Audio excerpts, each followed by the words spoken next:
Welcome back to another episode of Rock Boys Football. Dill, one of those sneaky games week 2 that the boys are fired up for. Tennessee, NC State, Bank of America Stadium, Saturday night. What's so enticing about this game prediction, Dill, I don't think anybody is higher on this Tennessee Vols team heading into 2024 than you are.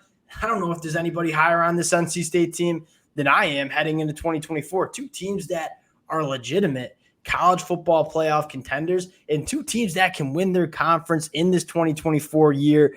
Fired up to get into it. Before we do it, as always, one and most importantly, let it fly in the comment section. The best part about doing these game predictions, hearing from you guys, score predictions, whether you agree with the boys, whether you disagree with the boys, let it fly in the comment section. If y'all do enjoy the content, consider subscribing to the channel. And Dill, let's get into this one. I'll give you the T-box here. This Tennessee team heading into 2024, you're extremely high on them.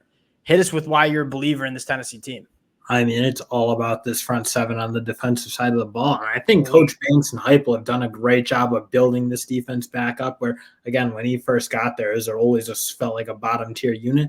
I mean, you look at the progress they've made on that side of the ball, have a bunch of legitimate NFL-type players, have recruited the spots really, really well. That, to me, is I think Tennessee's just becoming a far more complete team. And if Nico plays good football this year compared to what Joe Milton gave him, which I thought was very inconsistent, this is a really, really dangerous team. It's so funny because we talked Tennessee on the recruiting trail a lot. And we kind of said for the last 12, 24 months, these kind of wins on the recruiting trail, they're going to pay dividends for this program in the SEC. We're seeing those dividends get paid out in the 2023 season and what we expect to be a very good defense in 2024. Now, I look at this NC State team. I'll cook a little bit on them. I look at NC State, Dave Doren, Tony Gibson. This defense is going to be good, just like it is every single year. This team won 8 games last year with a far below average offensive play, specifically at the quarterback spot and your offensive playmakers. You upgrade the quarterback spot with Grayson McCall, one of the most productive quarterbacks that we've seen at the college football level the last 3 to 4 years.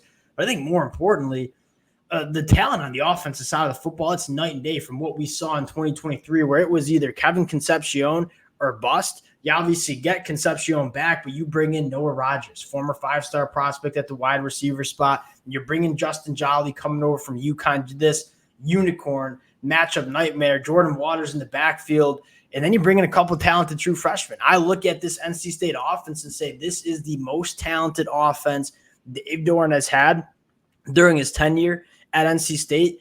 It gives me a lot of confidence in this program. Now, getting into some of the keys to the game on both sides of the football here.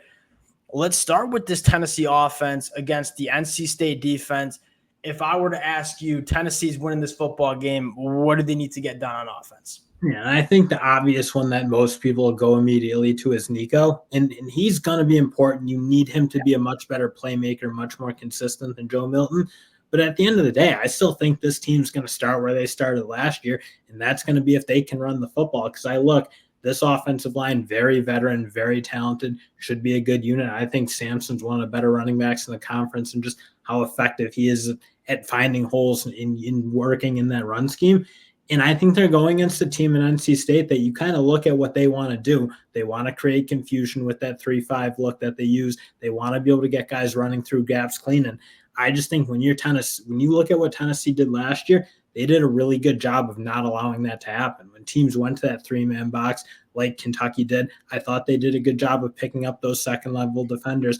And that's just that veteran presence to that offensive line. If they can do that, I think that's where they can put a little bit of pressure on this NC State team and, frankly, take some off of Nico, who he says would be an early starter. Running the football is massive for a young quarterback, but it's also massive for this Tennessee offense in general. Not a lot of people give enough credit for Tennessee wants to run the football. They do it damn well. They averaged 5.3 yards per carry last year. That was top 10 in the country.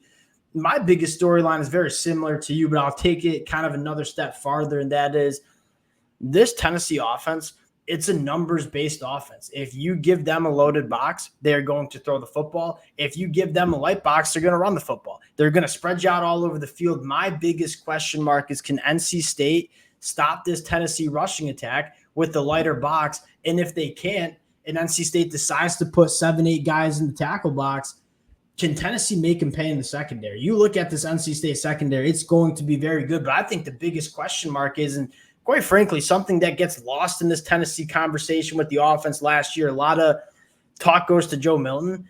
When Brew McCoy went down, they just didn't have the difference makers at the wide receiver spot like they had in 2022 with Hendon Hooker. I mean, Cedric Tillman, Jalen Hyde, if you wanted to give them one-on-one matchups, they were going to make you pay.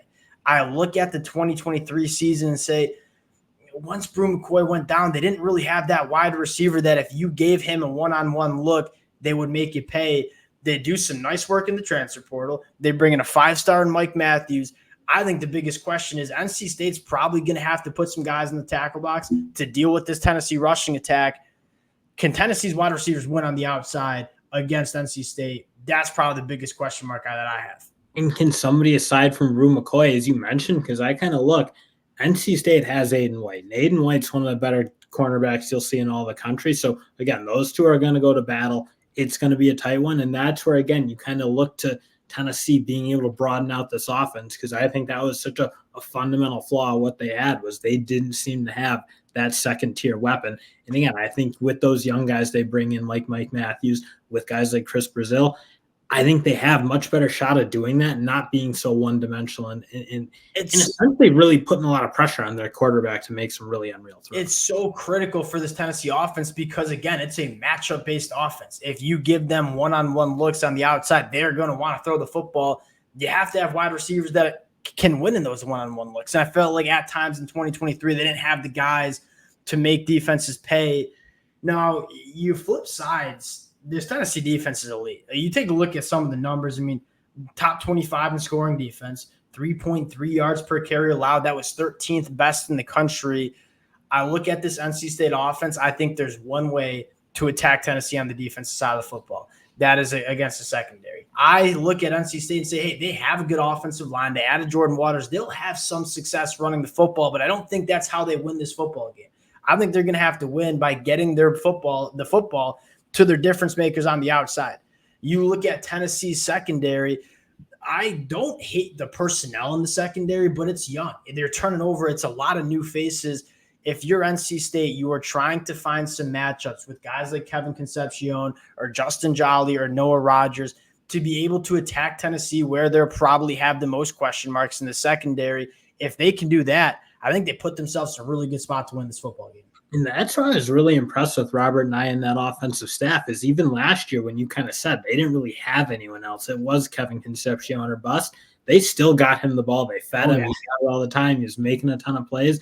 I think when you broaden that out and you kind of look even attacking a Tennessee secondary that you really have one guy you know is an absolute star. Jermod McCoy, without a shadow of a doubt, I think he's a really, really good corner. But everyone else, it's younger guys. It's guys coming up from lower levels of college football in the portal.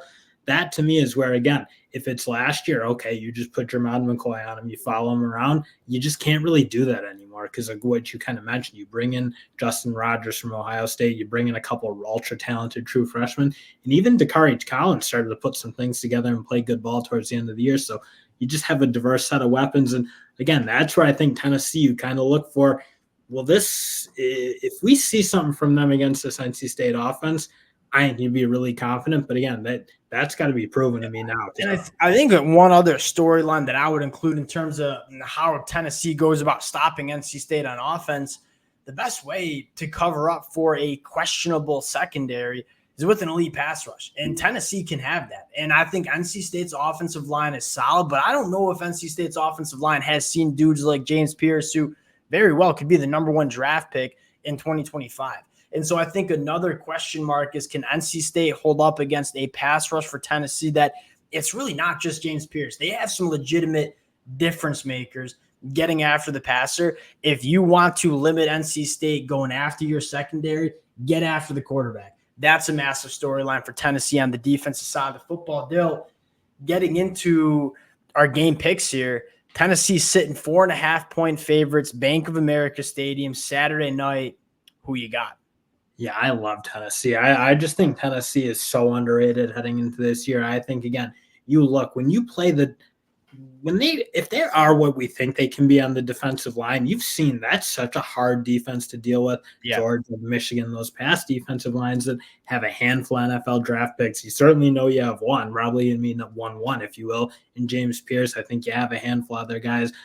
Omar Norman, lots of guys I think people really sleep on in terms of being a playmaker on the middle. So I think you're just loaded up with guys in that front seven. And I think, frankly, to me, NC State offensive line still, I think, needs to prove in that pass protection unit. I think they run the ball well. They block well in the run game. I frankly think it's just going to be tough sledding running the ball on Tennessee. And then it's like if they get in that situation, I love the weapons they have. And you certainly have some questions about Tennessee's secondary. But if they can tee off up front, I don't see a way they really block this team consistently. So that's kind of my lean. And frankly, on the other side of the ball, you got to replace some real key misses, I think, in some sense with what you're losing at the linebacker spot. I think that's where that's a big question. Trying to replace Peyton Wilson, who might have been the best linebacker. He was so important for them, how productive he was. It's just you got to replace him in a team that you just can't have any room for error, I don't think, because when you give Dylan Sampson a crack, he's really good at rattling off big ones. So that's where Dylan Sampson can be that guy. If you give him some daylight, he's taking it instead of 10 yards, it's going 50 yards to the house. Dylan, I'll say this to the NC State fans.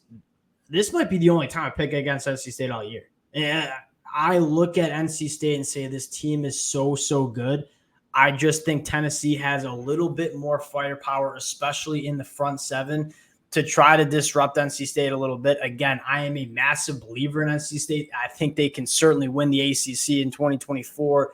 But I look at Tennessee and say I think they got better where they needed to, right? I think Nico is going to be a better quarterback than Joe Milton was. I think they have some difference makers at the wide receiver spot with guys like Brew McCoy coming back and then Brazo, Mikey Matthews.